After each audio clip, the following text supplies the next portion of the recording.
Okay. Welcome to Left Brain, my Right God. Brain Wait. podcast. You were fucking on it.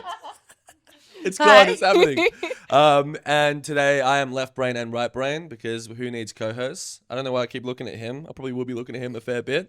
And today we have Kate Babyshakes Dilllon next to me. Kate, how are you? I'm good.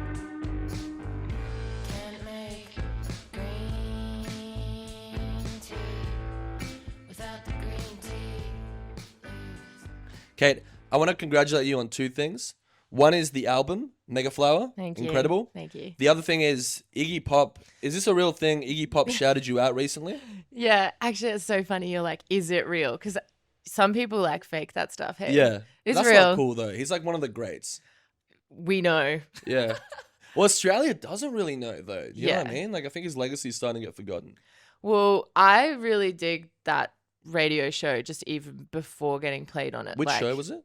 his BBC Six, like, it's called, this show's called something like, something starting with C, but it's basically like it's just like, it's Iggy Pop. That's all Does I he do need his to own know. show? Yeah, every Really? week. What the And fuck? he's really got his finger on the pulse, right? Yeah. And so we actually, we toured, or we played a show in London with Joe and the Shit Boys. Shout out. I thought we had him in the room. No. And I was like, where the fuck we hide him? Yeah. And Iggy had played them. Right. And I lost my mind that we were even just playing with a band An that Iggy had been on the affiliated show. band. And then he played us. He played Roadie and Illegal Things in Heaven. And he also played Gut Health, Drunk Moms. Really? Yeah. Who's giving him these names? Well, we can't trace it other than maybe he found us through Joe and the Shit Boys, or maybe he just went on like an Australia deep dive, because the fact that there was other He cool... loves Australia. He's like, when he played here, it was super iconic. Not Yeah. like now, like in like the 70s and 80s. Yeah. Yeah. Yeah, you've seen that The YouTube Molly Meldrum interview? video. Yeah. Yeah. Live in concert. What's wrong? Don't you say that, but you behave yourself. That shit's awesome. It's so good. Yeah, that was... Thank you for congratulating me on that. Has That anyone was- else congratulated you? Yeah. But maybe like 5 people, right? No, like A everyone. lot of people? Wow, the scene's a lot more hip than I fucking thought it was. Yeah. Damn, that's pretty cool though. Because like, I feel, I only ever heard him speak about like up and coming bands when he's talked about like Jacuzzi Boys and stuff. And that was like 10 years ago. So I didn't know he was like hip to it still. Yeah. Well, you know, like Elton John's got that radio show as well, right? He's also like a champion for like new artists though. He's Yeah, always yeah. collaborating. I'm really about it. Just, Yeah. you know, these musicians that are keeping it on the pulse. Yeah. You know, it's really cool. Cool. And yeah, I did lose my mind when I heard him That's say like our the band's greatest name. honor. Because I would say it's like that and then like Bowie. And you're also like Yeah, a yeah, huge yeah. Bowie fan as well. Huge. And I actually like can't believe that he's gone. Like sometimes I'm like, how's he not on the planet anymore? How's you know? he not on the podcast Yeah. right now? He would have been such a good Yeah. candidate for this potty as well. Yeah. I've- And Leonard yeah. Cohen, like I can't believe Leonard Cohen's gone as well. Are they your like trifecta? Well, they're just people that I just feel like feel like they're still here. Mm. Anyway. Well, in many ways, they probably still are through their music. Yeah. But that's too deep for this body. And so. through AI. And through AI. I don't want to see an AI David Bowie, man. I actually saw one recently because I wanted to see if he could grow facial hair. Who? David Bowie. Well, he actually has grown facial hair, but the AI version is really... He just did this, didn't he? No, he actually fully had a beard as well. People forget about that. The dude lived for a while. Like, he didn't die young, did he? He was like 70? Yeah. No, like late 60s probably. We'll have to fact check that. Yeah, we don't have anyone for that. We just got 3 people on the camera. Shout out to them. I did a bit of research on some other interviews. Oh, yeah. Because I want to make this one the best one Well, I also did some research on some other interviews. that I've from done. you. Well, you would have gained nothing from that, but I would have gained a fair bit. There's not a lot going on there. I heard you talk about how like artists like David Bowie aren't pigeonholed. Yeah. I see it as like, and I don't hear people speak about this enough in Australia, like Yeah. literary artists. So rather than having like a crime, I mean, I have to explain this to you, but like a crime novel or a romance novel, it's just like a whole thing. It embodies everything.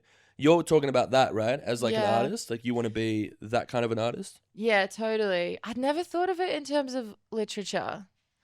Is that like, have you been thinking about like authors that don't pigeonhole themselves? Yeah, like when I used to listen to when Kurt Vonnegut and all that stuff, like just Oh. like great literary authors. I love Ray him. Bradbury technically as well. How many of you have had a teacher at any point in your whole educational career high school, college, grad school, who made you prouder to be alive, happier to be alive than you had previously believed possible? Like sci-fi, but it's about the human experience. Totally. I really like that analogy. That's cool. Thank you. I came up with it myself. Yeah, sick.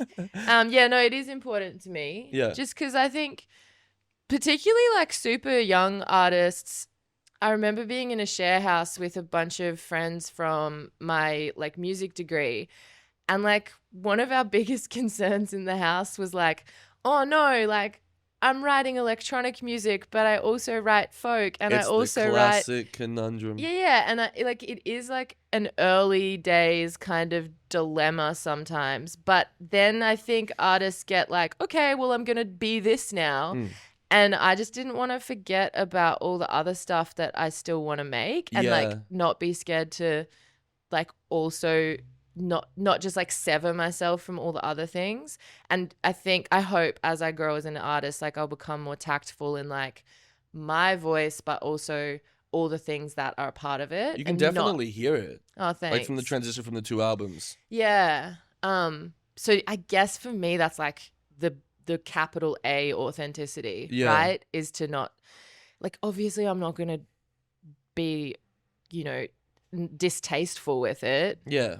But what would that even mean? As long as you're true to yourself, right? Yeah. Genre wouldn't even matter. I think like distasteful would just be, and this is a bit controversial, but just to like completely ignore the listener's journey for an album would be like a little bit mean. The listener's journey. Like if I was to just drop like the flow, if the flow was kind of choppy or whatever. Yeah, like if I did, well, and also there's the 10,000 hours thing, right? Like I didn't get 10,000 hours into making electronic music, so like I have to point. keep that in mind. But do you feel like it's the 10,000 hours thing is like a genre thing too? Because usually it's like a muscle memory thing, right? It's yeah, like I think I've had 10,000 hours of like DIY producing in a certain tone, and if I was to just suddenly with a little bit of success be like, well then I guess I can make a rap record, like it would be a bit distasteful. Well, I mean, didn't one of the Ramones do that? Alarm clock ringing, it's time to get up. It's time to do that funky strut. I'm a funky man, I got funky bones. I'm a funky man, my name is Didi Ramon. Did they? Yeah. Well, I don't. Not Joey, not Johnny, but one of them fully made like a rap record. He's dead now. And that record's dead as fuck when it started, but yeah, it's a real thing. Well, so the Ramones wanted to sound like the Beatles, right? Like that was their whole thing. Probably. And then everyone always applauds them for sounding like themselves. So, I mean, that's really interesting that one of them went and did a rap record. I wonder what it sounds like. It sounds exactly what you expected. Maybe he was aiming to make dance music, and then he just. But if he wanted to, that would have been fine too, right? Yeah. But it's cool that you are taking the audience into consideration because you have a big fan base and you're playing big shows. If you just went out there and did something completely left field, would there be a fear there? Like if you were true to yourself and you went out there and you're like, oh fuck, I want to be a rapper. Well, I think like Megaflower was left of field, and it was like being a little bit scared, but doing it anyway. Yeah. Yeah. But yeah, I do keep the audience in mind, just because like, yeah, as a music fan myself, you're like, well, thank goodness I enjoyed it. Yeah. You want other people to feel that way. Do you feel like Australia's quite receptive to being yourself through music? Like, do you feel like people are able to just express themselves freely? Yeah, for sure. But there's a glass ceiling of like how far you can get with it. Yeah. There's only so much you can do. There's only so many people here and so many ticket buyers, and like that sounds super stale, but there's so many really incredible deserving bands that like we don't necessarily have the population to support on like a sustainable career level because of the niche. Do you feel like a lot of the people expect a particular type of sound in Australia, and if your influences are maybe more broad, it can be harder to break through to those people? Look, like I like that. I don't know if it's recent, but I like that Australia gets a good rock and roll shout out pretty regularly. Like every couple of years, it's like, you know what, Australia's really good at rock, aren't they? We talk about that a lot with on the podcast. We talk to like Clowns about it. We've talked to a few other bands about it. And I always bring the term like Ozploitation back. The idea of like it's like the Mad Max thing when you watch like Mad Max 1, because Mad Max 2 is like a bit more broad. Ozploitation. Yeah, I know.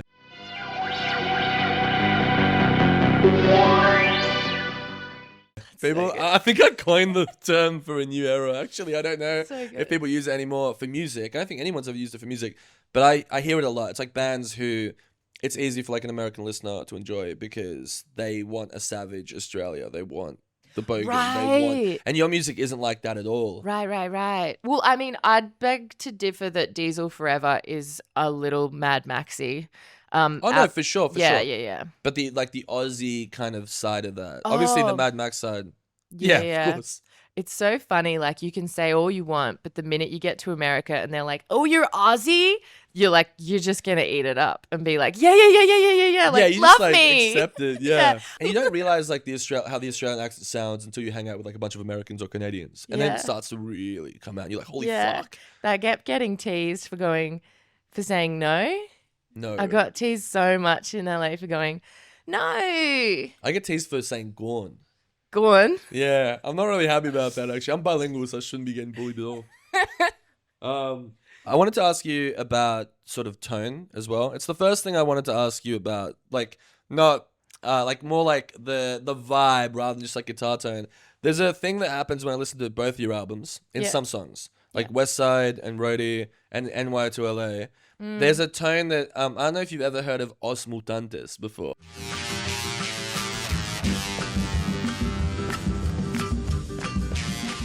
I just wanted to know if you knew that. Is this another one you've coined? This is no. Os Mutantes is a band from Brazil. Oh, okay. 60s, like proto punk, and they do something with their particular tone. It's extremely sinister, and I've never really heard that replicated. I think the closest thing I've heard is actually Iggy Pop, like nightclubbing and stuff like that. And your records channel that, and I'm wondering where is that coming from? Yes, it's coming from. I like singing about power, and I like singing about. Yeah, I really like channeling that energy, and like it is hard. Menacing. Yeah, it is hard to put a finger on it. Yeah. But I think it's something about wanting to, like sex, power. There's like a real caricature thing that I like exploring. Yeah. Which is menacing. Do you feel like the audience like is like receptive of that? Are they like Yeah. Well, I know it's working if people are like, your shows make me want to like grind up against people. Is that the general like? Yeah. If my shows don't do that. I know I'm on track when people are like, you know what? I was just.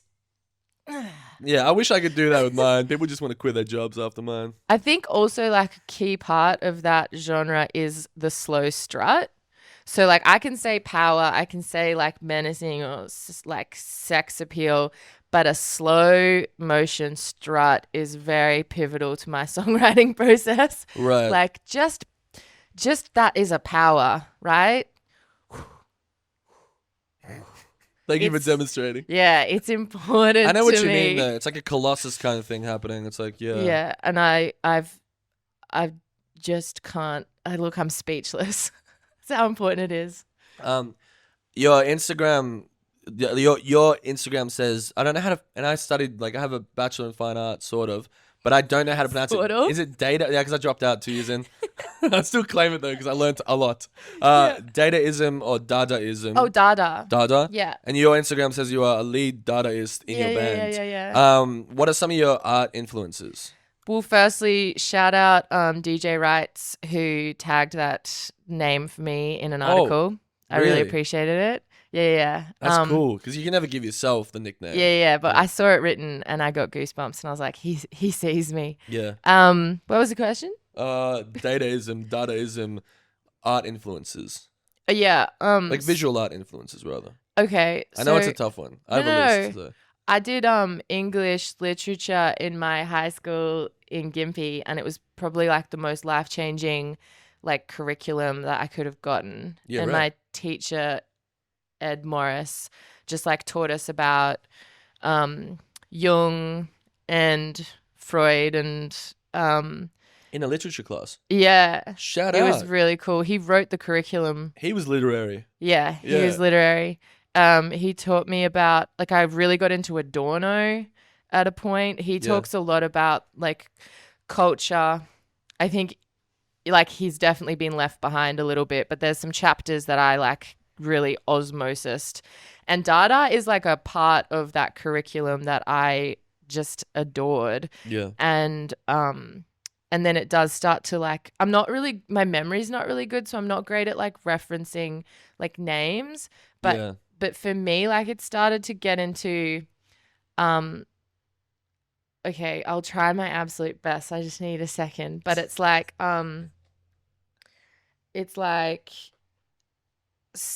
there's some really key, like, stage designers, and there's really, like, there's architecture. From that movement? I'm just naming professions now. But is it from that movement though? From Dadaism? No, but I see them as all, like, speaking to each other in a really liberated, like, the arts are doing okay kind of era. Do you think the arts are doing okay now? No. Me neither. I don't think we're all right, guys. Do we have the capability as bands to change that? Damn. From Nah. a Dadaist themselves as well. I know. I think it's gonna take a little while for the impact of cutting out a lot of our middle people in the arts industries due to budget cuts and due to our ability to do things ourselves has created, like, a new ecosystem where, like, we thought, like, Apple kind of sold us this idea that, like, well, sick, now you're in power and you can do everything yourself. But what they, like, actually cut out was community and resources that made us all better. And now we don't have to engage with other artists as much because we can just, like, do it ourselves. But and then I guess, like, infrastructures react to that and they're like, well, sick, you don't need any help, do you? And we don't need to do it all yourself. Yeah, and we don't need to fund as much as we used to because you guys are just, like, chill with handycams, right? What's the expression, DIY till I die? Well, it's true. Yeah. Also, Yeah. like, you know, Apple gave us the podcast, but it took away our friendship. So really, we lost in that one. Yeah. Fuck I've Steve been Jobs, thinking- honestly. I've been thinking a lot about it, actually, of, like, I really hope I get to see a golden era, a peacetime, That's a good way to put it. yeah. Peacetime. Yeah, like, for sure. But yeah, I don't think it's not the musicians' jobs at all. You reckon? Yeah. No, it's not the artists' jobs. We're gonna do it regardless of the zeitgeist. But, like, we're definitely getting impacted by So greater forces. these are kind of like the dark ages. Well, I haven't lived long enough to know. I haven't lived long enough to know if we're in, like, a grayscale or if we're, like, fully black. All right. And I don't know. We'll have to ask the people. on the Also, street. like, history also, like, rewrites itself according to, like, context, right? So I've always been a big 70s fan, but then, like, the older I get, the more I'm like, well, I'll never know about what was happening on a scale that didn't break through. I'll never know what it felt like to be at my level in different eras, because in 20 years' time, if Full Flower stays exactly here, like, we are not going to make it to the history books. So, like, the longer I'm alive, the more I think about context of what I've idolized and legacy, as well. right, as well. Yeah, like, yeah, I actually really look forward to getting older and having some more perspective on, Really? like, what we're in right now. Yeah. Yeah. To actually, like, be able to gauge it properly. Yeah, for sure. It's like, was there even punk rock in the medieval ages? Well, Nobody talks about that. Do you realize? Like, I think there was. in the context, did they have amplifiers? I think there was like Marshall around back then? 100% a dude standing on a cobblestone footpath just going, hey, That does sound about right. I've heard that riff somewhere. and everyone was like, we're, like, actually going to promote the lute. So don't know what that is. Sorry. And he's Yeah. like, I'm really into this. Yeah, damn. There's a lot of artists like that where you don't really understand their context when they're like, not popular, but when they're actually working. Like I've been researching like Suicide, for example, and that's a band that like nobody gave a fuck about when it Yeah. was happening. People hated it. People threw like chairs at him and stuff like that. Yeah. I mean, it's also easy to idolize those stories too. Like, I don't know. Yeah. I don't know. Like, we got to meet their best friends, right? And be like, To really know what they were Yeah. like. Yeah. Or do we? Okay. But yeah, true. In terms of performance, I've heard you sort of speak about your own performance and the way that you kind of like lose yourself on stage. And that's like quite a primal thing, right? yeah. That's like an untapped like part of your psyche. Yeah. I do the same thing as well. And it's been interesting because people have asked me a lot lately, like, is it performative or And it's not, right? No, but I like same. that people are asking because I don't know, it must be stirring something that makes them want to understand it more. Yeah, but people don't really need to understand everything. Yeah. Like, But like I do appreciate the opportunity to say like no, like I'm not at home practicing how to gyrate. Like No. And a lot of those things I feel like, do you feel like I've read as well that you analyze it sometimes, like you like to kind of deconstruct it, or maybe that interviewer just wrote bullshit, but you can't help but like analyze it when you can read a story like immediately after the gig. Yeah. Right? Often I'm really concerned about the sound though, like watching the stories. sound of the gyrating. The sound of the Make sure it's band. not making sound unless you let it. The sound of the band. It's like when I'm analyzing, I'm often like musically being like, okay, like is Yeah, the for sure. ups and Sonically. downs. Yeah. But in terms of like psychologically analyzing why you do the things you do on stage, do you feel like by doing that, does it hinder sort of the Well, performance next time? because it is coming like super organically, and I'm just trying to do a show that is enjoyable. Like often I'm just like having a laugh with everyone else. I'm like, that's crazy. Yeah. That's Do you feel cool. like there's a limit to how far you can go into that? Like you could go too far and never come back? There's been like 2 moments in my career Yeah. where I have really been like, this must be what it feels like to go to the next level. Exorcism. It's crazy. The power of Christ compels you. There was one show in America, and you guys are going to think I'm so weird. Who was it? There was one show in America, and I actually went further in my mind, and I ended up just being like, oh, that's what Jimi Hendrix feels like. Like it was so Yeah. sudden. It was so, I sound crazy, but it was like, No, I've done the same thing as I well. was like- doing a solo and I just left so hard that I actually like felt like re-embodied for a second. Isn't that the point? Yeah, that what but we're really I seeking? didn't know that there was like levels to it. Like a higher plane. Yeah, so I like often am doing this, but like 2 times in my career I've gone, whoops. 2 times in like, have you been around for 10 years doing Yeah. Full Flower? So 2 Yeah. times in 10 years. Yeah. And then the Wow. second time, it's so funny. The second time I was doing a solo and I actually fell to my knees, right? And you look at footage of people doing that and I don't know, because there's no footage of it. I've seen people fall to their knees and being like, sure. But then I did it Yeah. in like, and I'd never done it before. And that was it. What song was that? I think it was Hurt Nobody. Imagine if it was a cover. Yeah. You're like, oh, that's what it feels like to write a good song. It's like the V Jimi Hendrix. But I don't know. I'd love to see footage of that because in the moment it felt like the best.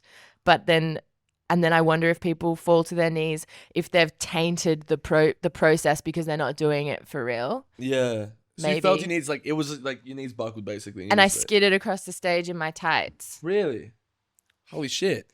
I mean, that- it's not crazy. People do it all the time, but I wonder No, if but- I did it from another place. Yeah. Who that's like- knows? there is a particular state, and I don't know what it is, and I don't know what the word is for it, but there's like a particular type of state, not like lucid dreaming, but like you reach like another Yeah. plane.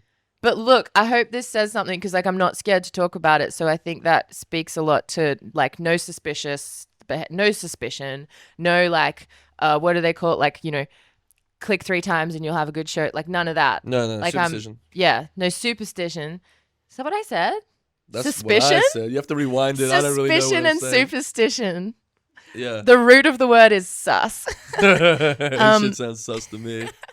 But yeah, I'm just like grateful to be able to like explore that stuff on stage. And sometimes there was one other show where it was New Rocket and I felt real quick that I had them right here. That's the only way to describe The it. audience. Like, I was like, Yeah. oh, and you know what? It was so powerful that I actually got scared Really? and I went That's like cool. this. Really? You Yeah. backed away from it? Yeah. I swear that happens in Lord of the Rings. I'm pretty sure. But that makes, what do you mean? Like they get too close to the ring and they can't handle it. Some Yeah, shit. yeah, Like yeah. I haven't watched it. I try so hard. Every episode I talk about it. I get 20 minutes in. I fucking tap out. But basically like that. Yeah. So I like think that's really exciting about live performance, right? You know, wasn't It's the anticipating goal, that. really. Like we want to be able to get out of our heads. But- Organically too, right? Because a lot of people ask you, like, are you on drugs and stuff? And I think it's such a naive, like, Do they? question. Yeah, like if you go ham, You know, like, every day you get asked if you're on drugs. You know about you don't that? get asked that when you go crazy on stage. No, Damn, no. you must be doing it organically. Like for me, like I do it organically too. Like I'm straight edge, and people always Yeah. like wonder, like are you possessed? Like what's Yeah. going on? It's like I believe it takes a certain level of like swagger, and you have to like force it out at first. For me, at least personally, but once it's out organically. Fully. Yeah, you can feel when you're warmed up. When Yeah. you're in it. Shout out to Carl Jung. That's how you pronounce it, right? Yeah, I used to yeah. say Well, Jung, and I used to get bullied by all I the, would say Jung, Jung. Carl Jung. Yeah. Yeah. Sorry, I'm gonna like blank if I keep trying to think of really cool cultural references. I'm gonna start disassociating. That's always good for the party. It's like an hour of that. The Halloween special, maybe. Yeah. His name was.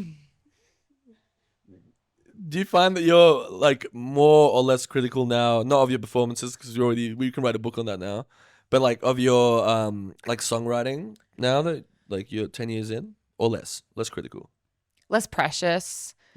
Because I've had the privilege of seeing that things that I've questioned and spent a lot of time wondering about have not really made a difference to the overall experience of the track. Yeah, right. So like now I'm just more about really enjoying the process, and if I want to dig into a track and if I want to question it and have an existential crisis, great.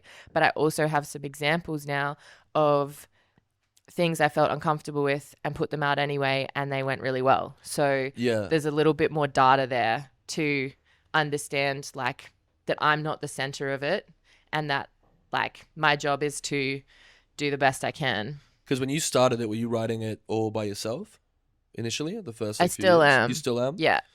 Now I just have the absolute joy of being able to take it to like my closest friends and have them put themselves into it, but Right. I'm providing all of the lyric chord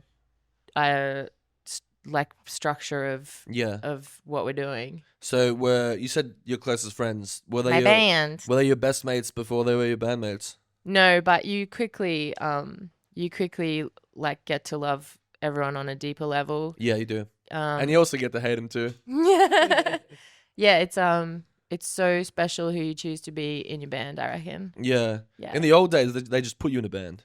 Oh yeah. In Like, it's the like- good old record label it's like, days. John, this is George. He's gonna be your best friend Yeah. for life.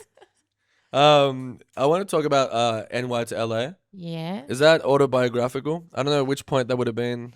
No, but it is a really important song for me because it's about touring in Australia and about trying to break overseas. And I think that song's probably going to like lyrically have like some longevity to it. It was the first track I heard of you guys. Actually second, and because I was working at PBS, so at PBS I would just like hear it, and I was like, "Holy shit!" Because usually, and I'm not there at the moment, but usually like I would just be like, "Okay, that's cool, that's cool," and it was the only track I was like, "Hold on a second, they just Wait compared up. Brisbane to New York? yeah. They use the two things in one sentence? Yeah.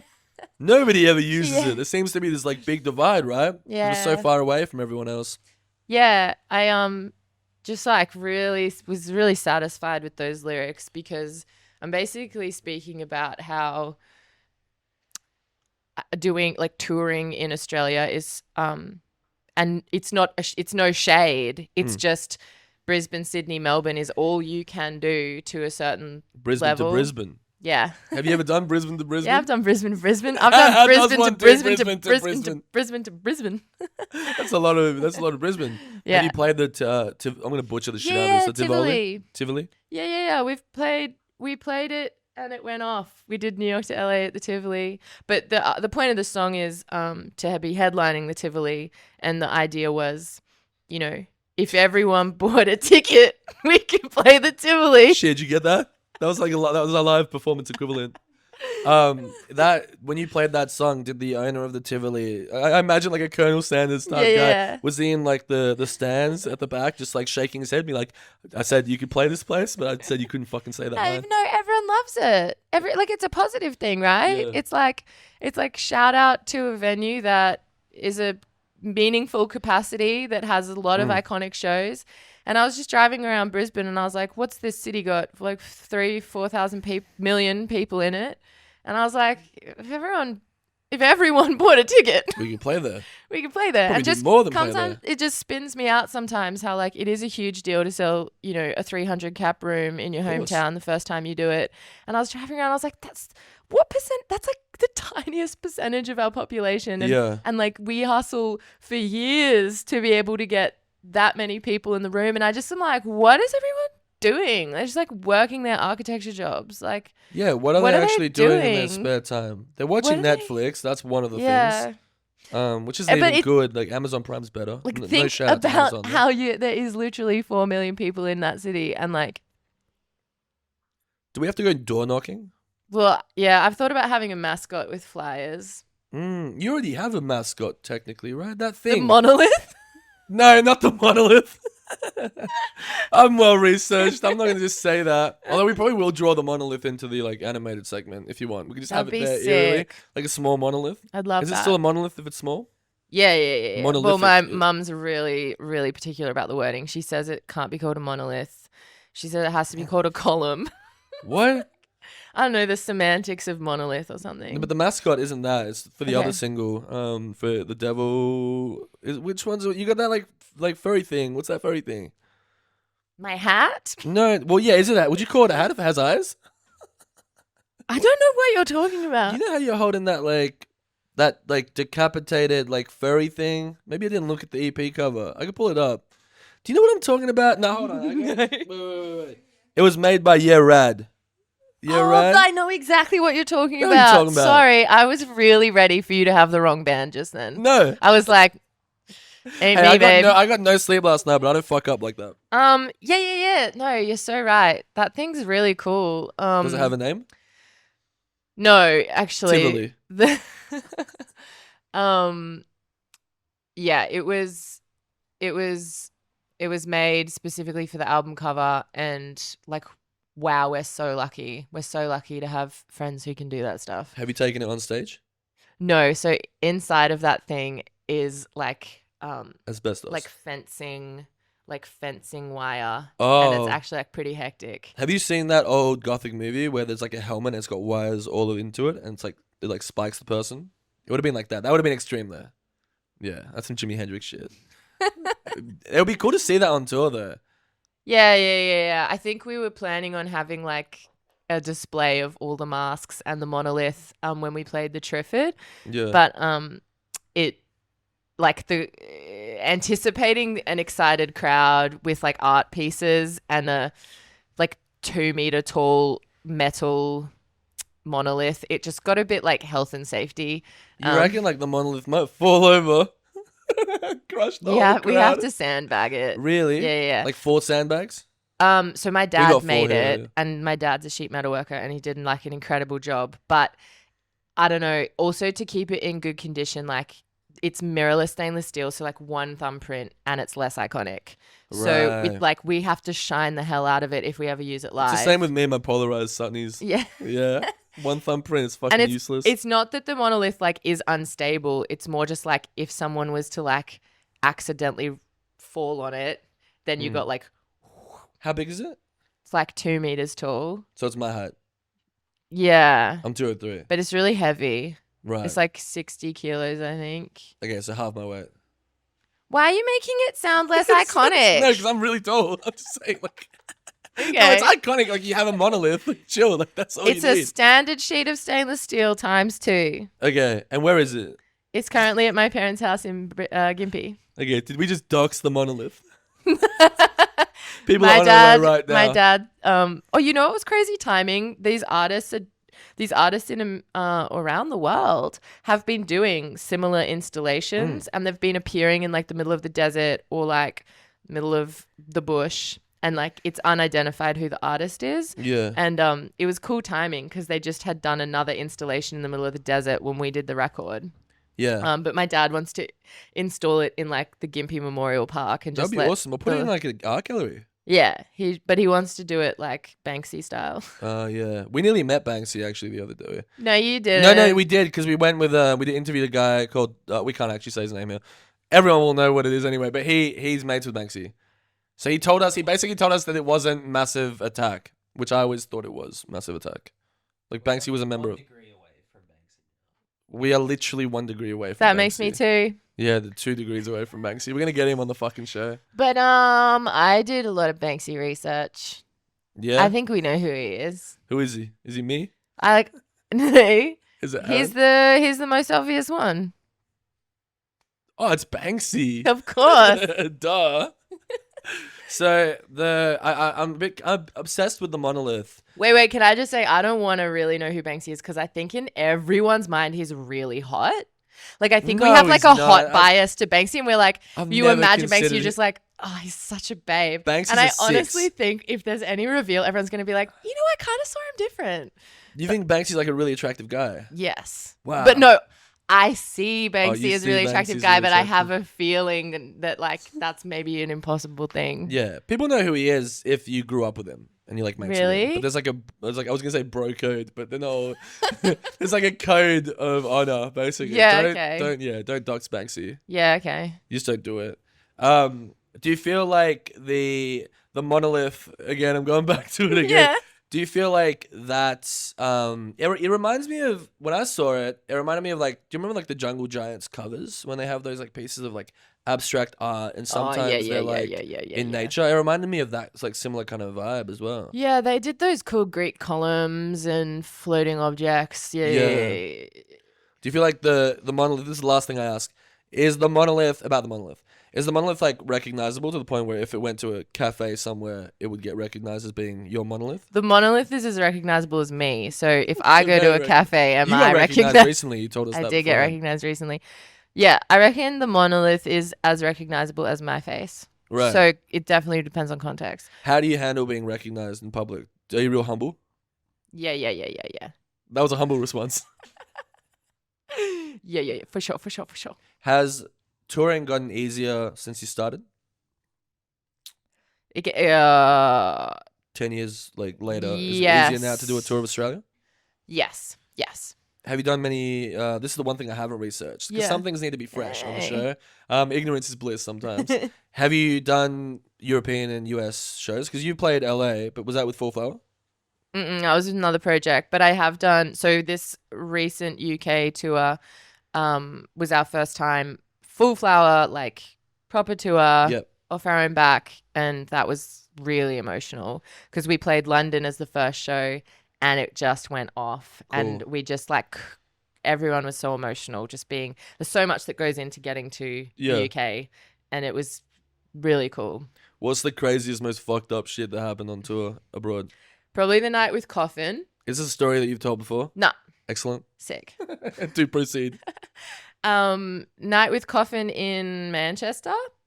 And I ended up seeing Eric Andre's posters around town. He was playing the same night. He's a big fan of Eric. So I DM'd Doug World because I'm pretty cocky on the DMs. I DM'd Doug World who's playing with Eric Andre. And I was like, yo, Doug, you guys want to party tonight? And he was like, yeah. And then I just like went catatonic. And then basically Doug World and Eric were like, shit, we've actually got like a pretty big, here's my band. Oh no. Oh, what? It's Dylan. Hi, babe. Hey, I'm in the middle of a podcast. If he wants to jump in, he can jump in too. Okay. Yeah. Dylan, do you want to be on the potty? Nice to meet you, bro. Speak for yourself. You've got a pretty good fucking head I've of got hair. a good hair, and you've got good hair, but I would say that 90% of our friendship group, and because we're tall, we can actually see that they're balding before they do. We're like the fucking balding patrol. We'll just go actually more around like local. Clairvoyance? Clairvoldance. What happens is that people will piss me off. Being tall, people always ask you, especially in retail, oh, how tall are you? How tall are you? And I respond by saying, you're literally going bald, dude, so you should run home and fucking slap a toupee on and call it a day. What the hell were we talking about? Oh, I was saying about my great story. There's always something like that. that Look, I'll cut it short. No. You got 20 minutes. Okay. So Eric Andre and Doug finished their gig, and even just them still replying is kind of a win. Can I just emphasize that? Yeah.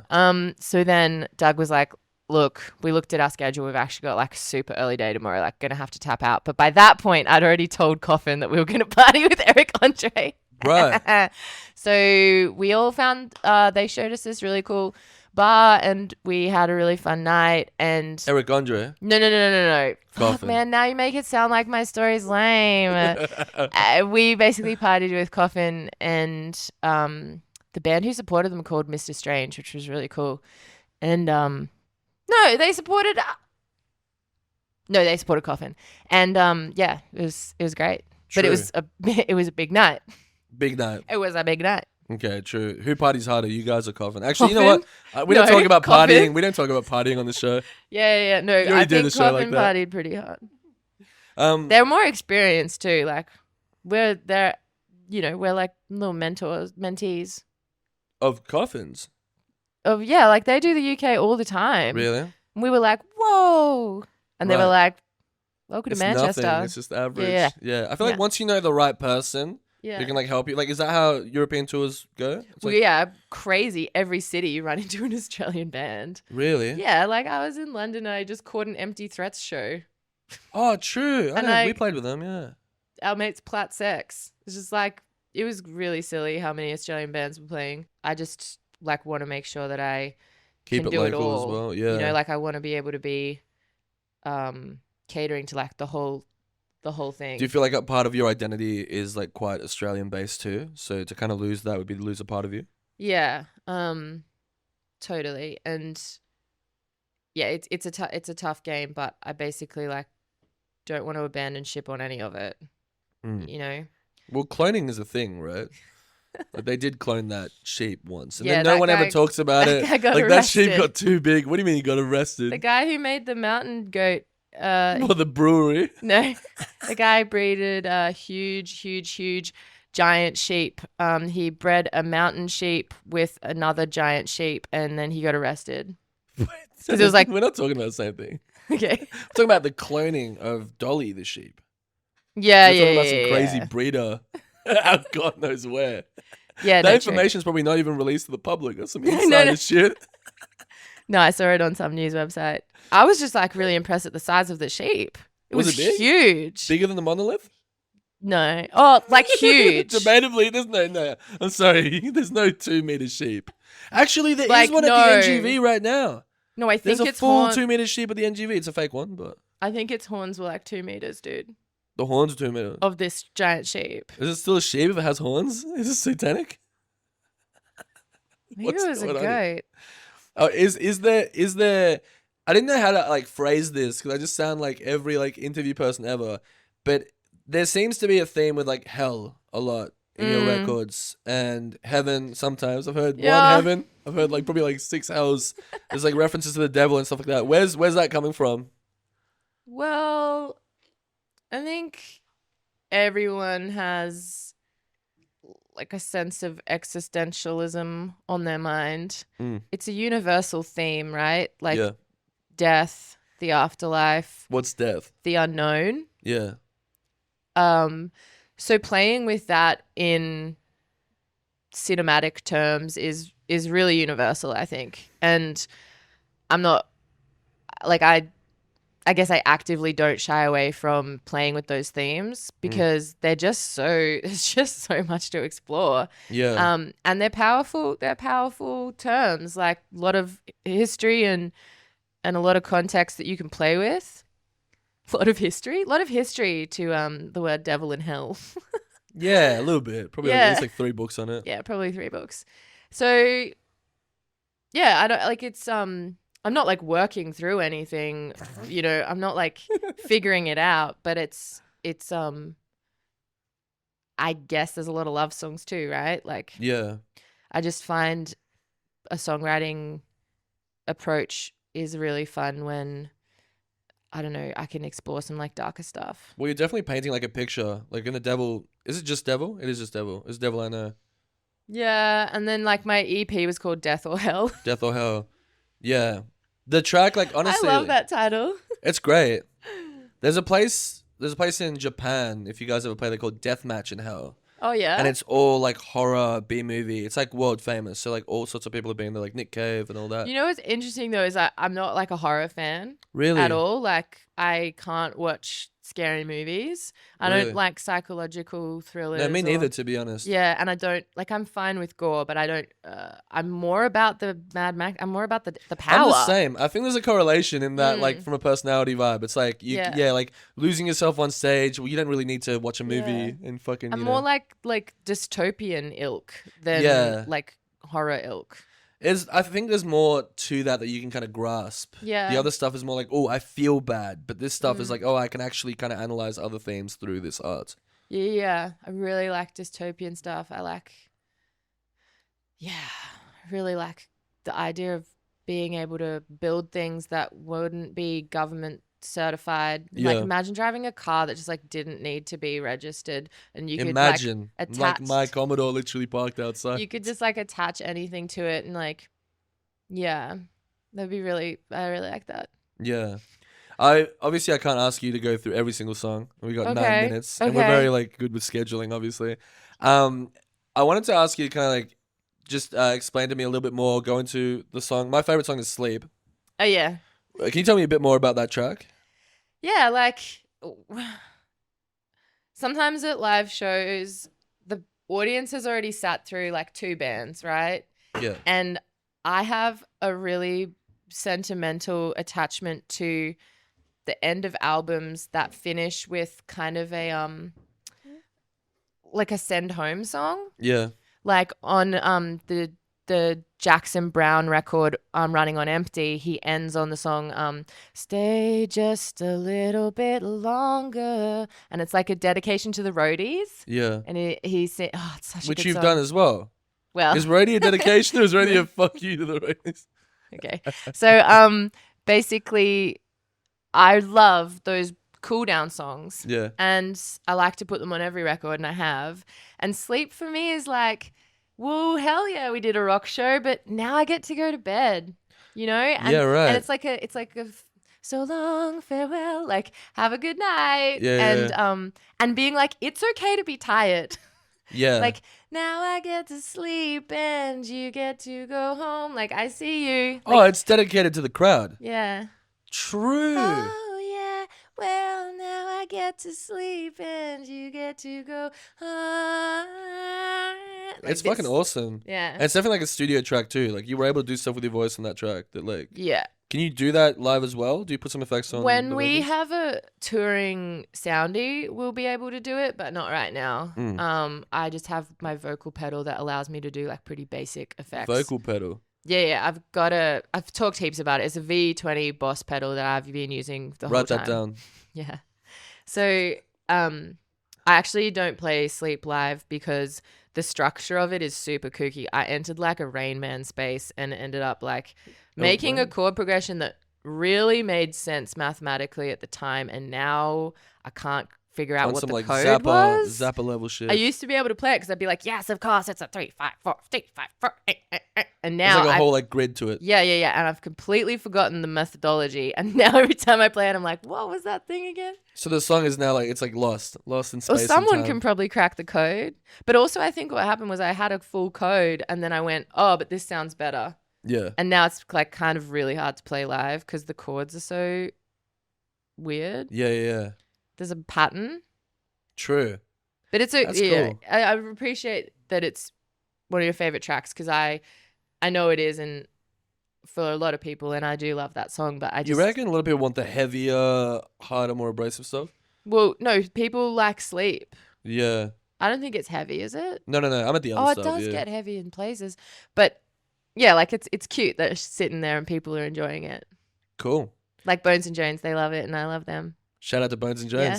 That was one shout out on this show, which is really good. Usually we do like 8. Okay, cool. Which leads me to my final question. Do you want to shout out anybody? Do you want to plug something? This will be out in like a month. Is there anything you're doing next year?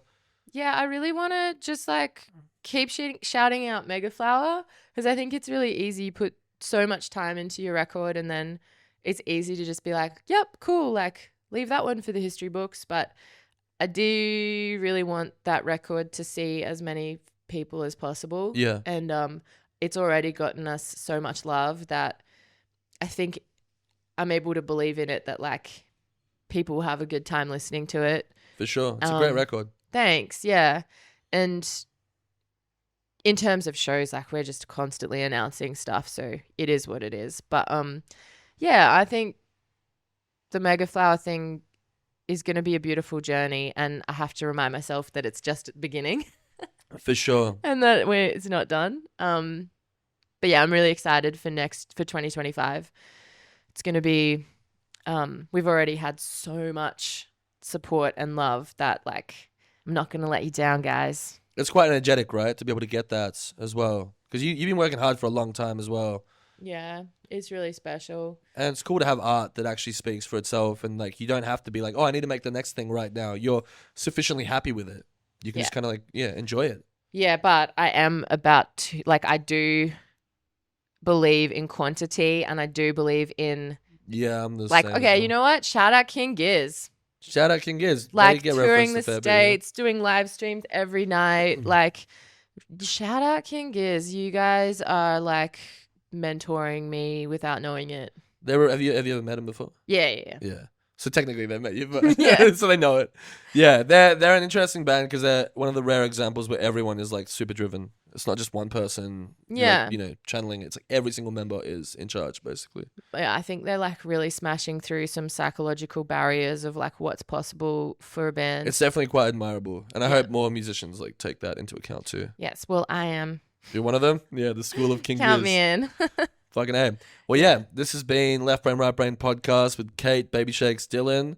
Thank you very much. Thank you. It's been an absolute pleasure. And yeah, I've been really excited for it and I had a really fun time. Thank Fucking you. A. Thank you. Thank